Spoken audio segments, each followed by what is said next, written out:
Gipadayag Kapitulo 3. Ang mensahe alang sa Sardis. Isulat kini alang sa anghel sa simbahan sa Sardis. Kini ang giingon sa naghupot sa 7 ka espiritu sa Dios ug sa 7 ka bituon. Nasayod ako sa imong gibuhat ug nasayod usab ako nga gidungog ka nga buhi bisan tuod patay ka. Busa pagmata ug lig-una ang anaa pa kanimo nga hapit na mamatay kay nakita ko nga ang imong nahimo dili pahingpit sa atubangan sa akong Dios.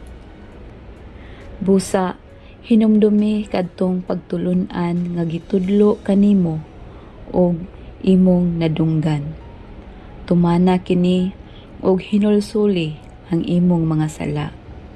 Kung dili ka magmata, muanha ako kanimo sama sa usa ka kawatan ug dili ka mahibalo sa takna sa akong pag-abot. Apan may pipila kaninyo diha sa Sardis nga wala magbuling sa ilang bisti. Mukuyog sila kanako nga binistihag puti kay takos man sila. Ang mudaog bistihag puti ug dili ko papason ang ilang ngalan sa libro sa kinabuhi. Sa atubangan sa akong amahan ug sa iyang mga anghel, ipahayag ko nga sila akong mga sakop. Busa, kung may dalunggan ka, pamatia ang giingon sa espiritu ngadto sa mga simbahan. Ang mensahe alang sa Philadelphia. Isulat kini alang sa anghel sa simbahan sa Philadelphia.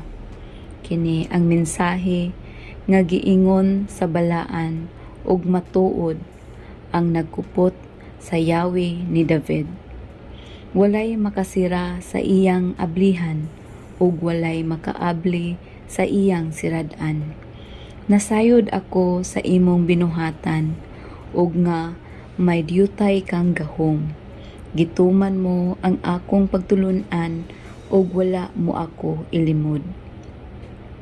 Tan-awa, giablihan ko alang kanimo ang usa ka pultahan ug walay makasira niini.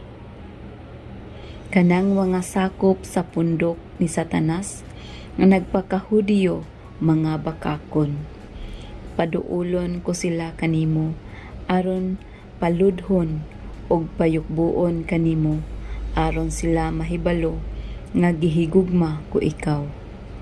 Tungod kay gituman mo man ang akong sugo nga magpailob ka, ilikay ko ikaw sa mga kalisdanan nga moabot sa kalibutan aron pagsulay sa tanang mga tawo. Muanha ako dayon. Bantaye nga dili maunsa kanang imong gihuptan aron walay makailog sa imong korona sa kadaugan. Ang makadaog himuon kong haligi sa templo sa akong Dios og magpabilin gayod siya niini. Isulat ko diha kaniya ang ngalan sa akong Dios ug ang ngalan sa syudad sa akong Dios nga mao ang bag-ong Jerusalem nga manaog sa langit gikan sa akong Dios. Isulat ko usab kaniya ang bag-o kong ngalan. Busa, kung may dalunggan ka, pamatia ang giingon sa espiritu ngadto sa mga simbahan. Ang mensahe alang sa Laodicea. Isulat kini alang sa anghel sa simbahan sa Laodicea. Kini ang giingon sa Amen, ang kasaligan ug matuod nga saksi nga mao ang sinugdan sa tanan nga gibuhat sa Dios. Nasayod ako sa imong binuhatan, dili ka bugnaw ug dili usab init. Gusto ko unta nga bugnaw ka na lang gayud o init ba hinuon. Apan tungod kay ikaw init-init man lang, dili gayud init, ug dili usab bugnaw, iluwa ko ikaw. Nag-ingon ka, dato ako ug maayong pagkabutang ug walay nakulang kanako, apan wala ka masayod nga alaot ug makaluluoy ka kaayo. Kabus ka, hubo ug buta.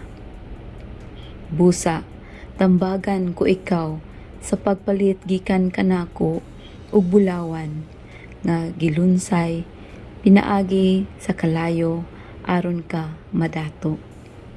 Pagpalit usab og bisting puti nga isulob mo aron katabunan ang imong makauulawng pagkahubo.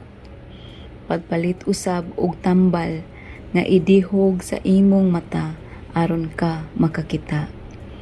Gibadlong o gikastigo nako ang tanan nga akong gihigugma. Busa, pag matinud-anon og hinulsuli ang imong mga sala.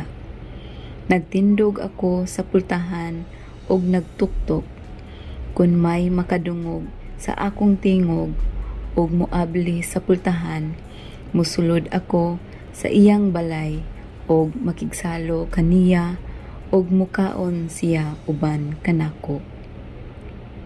Ang mudaog patuparon ko paglingkod sa akong trono, ingon nga gipalingkod ako tupad sa akong amahan diha sa iyang trono, tungod kay minaog man ako.